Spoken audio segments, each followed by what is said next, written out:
Ciao amici, benvenuti al Facile come Italiano. Hello everybody, welcome to Easy as Italian. I'm Reza and in this session we have reviewing. And what a review, because as you know, every 3 sessions, one reviewing session. And in this session, we're going to review the last 3 topics that we talked about. And if you have watched them, you know that what I'm talking about. The last 3 sessions had very important tips. So please listen carefully, put aside everything you're doing and just focus so you can learn everything and settle down all the things in your beautiful big brain. Now, the last 3 topics were verbs, the important phrases in Italian part 2, and also foods. Now, let's start with verbs. I said that there are irregular, regular, defective, and also superabundant verbs in Italian. So, verbs have 4 forms. I said that the defective and also superabundant verbs are not so important for now, so we would put them aside because it can just make it more complicated. Regular and irregular verbs. Regular verb is a kind of verb that you can just notice and realize its conjugation by knowing its ending. As I said, all the verbs in Italian end with ire or ere. So by looking at these endings, you can know the conjugation of the regular verbs. How? For example, I say the conjugation pattern for the verbs that end with are is o, I, a, iamo, ate, ano. So, if I would have a verb like mangiare or trovare, mangiare to eat, trovare to find, I would just have to delete are and get the root of the verb mangi. Then I would add this conjugation pattern to mangi. Mangio, mangi, mangia, mangiamo, mangiate, mangiano. And for trovare it would be trovo, trovi, trova, troviamo, trovate, trovano. Same. And then I said the conjugation pattern for the verbs that end with ire is o, I, e, iamo, ite, ono. That is very simple again.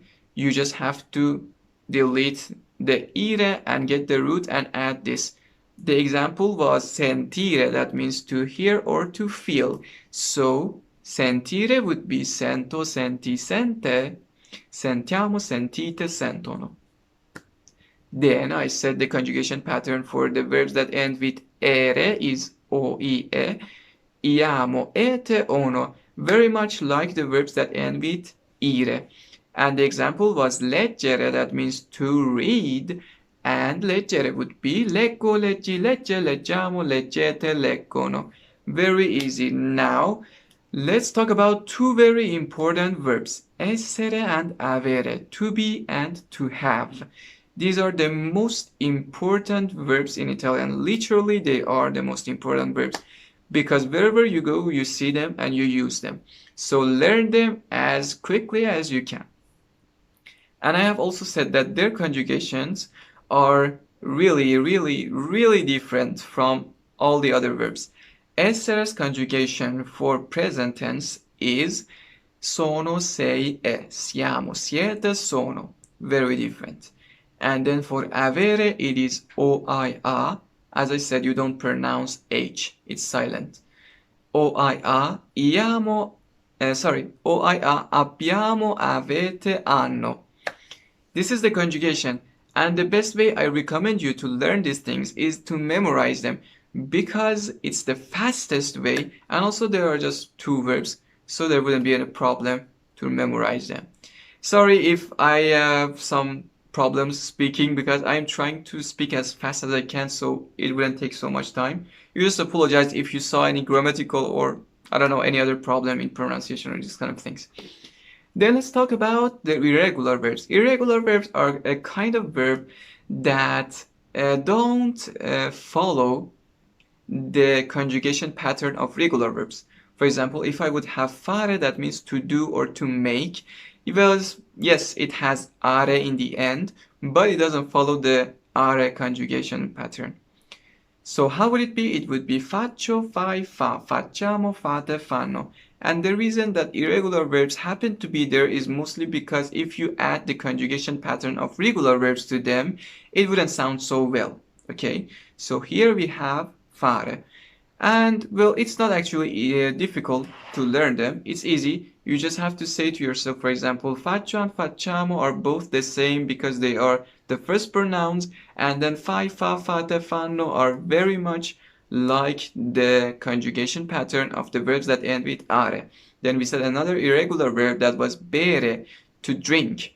Bere's conjugation is bevo, bevi, beve, beviamo, bevete, bevono. This is very, very, very simple too, because you are just adding the conjugation pattern to bev instead of be. Okay, so this was the topic of the verbs. Let's go to the next topic, the most important phrases in Italian.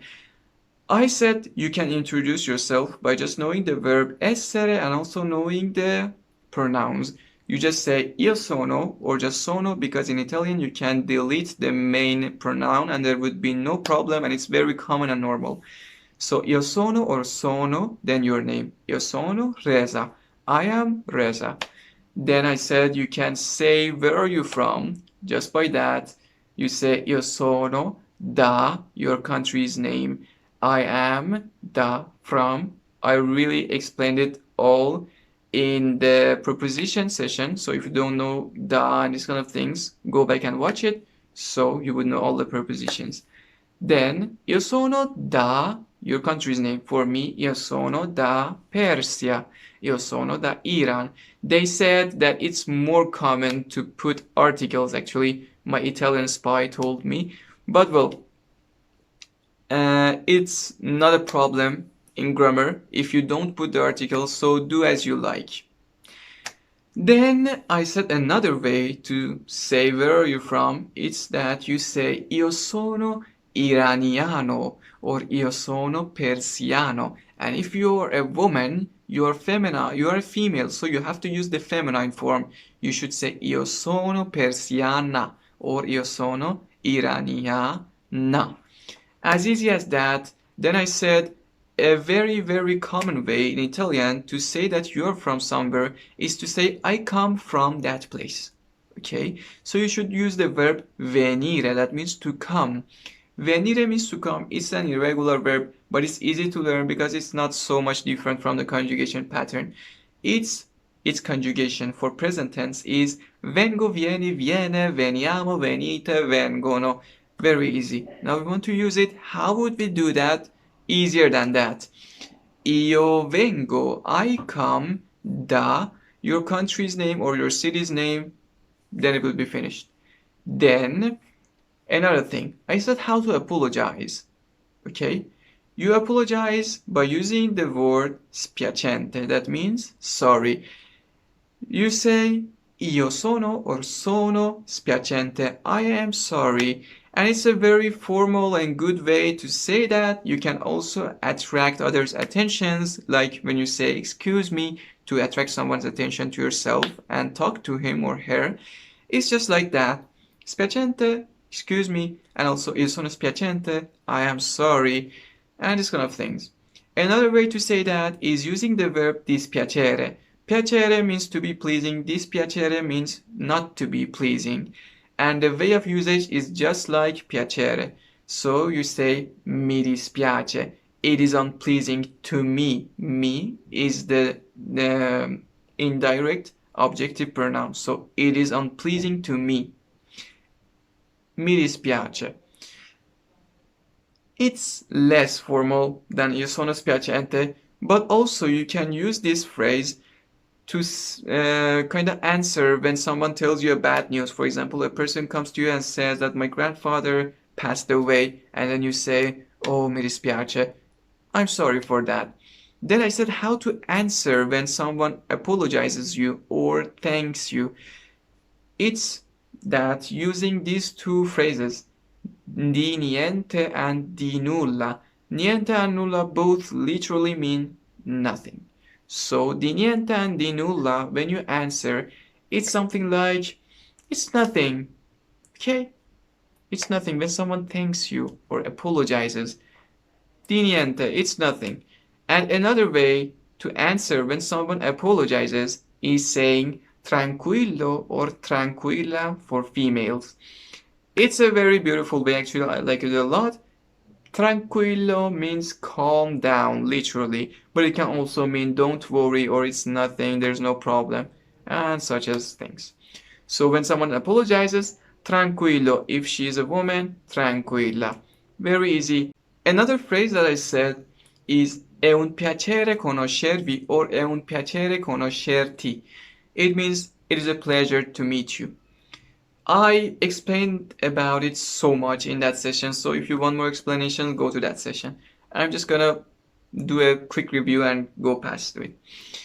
It is one piacere, pleasing thing.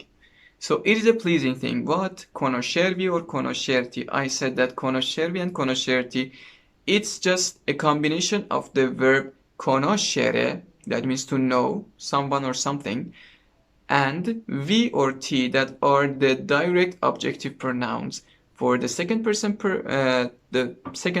singular and second person plural, ti, vi. So knowing you all. È un piacere conoscervi. It is a pleasure knowing you all. È un piacere conoscerti. It is a pleasing thing or it's a pleasure knowing you. Now, if you are talking with just one person, but you respect him or her so much, you don't call him or her by tu. You call him or her by lei. That means actually she. But it's the polite way in Italian to call someone that you respect a lot or you have met just now. So you use lei. Lei's direct objective pronoun was la. So in this phrase you just say è un piacere conoscerla. It's a pleasure to meet you or it's a pleasure knowing you in a very, very formal and respectful way.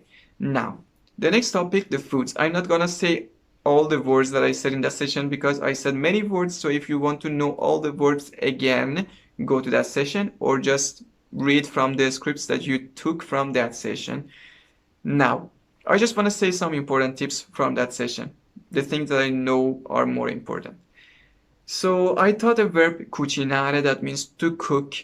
I said it's a regular verb, it ends with are, so it's easy to find its conjugation. It would be cucino, cucini, cucina, cuciniamo, cucinate, cucinano. Very easy, and we made very useful phrases and sentences like io cucino la verdura, I cook the vegetables, tu mangi la mela, you eat the apple, or lei beve l'acqua, she drinks water. Very easy. And also, I said another thing, that when you want to say, for example, something like apple juice or orange juice, okay? Well, apple means mela, orange, arancia, and banana means banana. When you want to say apple juice, well, juice means succo. You have to use di. That was the preposition when you want to make a combination and in a way that it would show an ownership, okay? Because you want to say that the juice belongs to the apple. It's literally like that. So you say il succo di apple, di mela. Il succo di mela, the apple juice, the juice of the apple. Il succo di arancia or il succo d'arancia. Okay? The orange juice, very easy, just like that.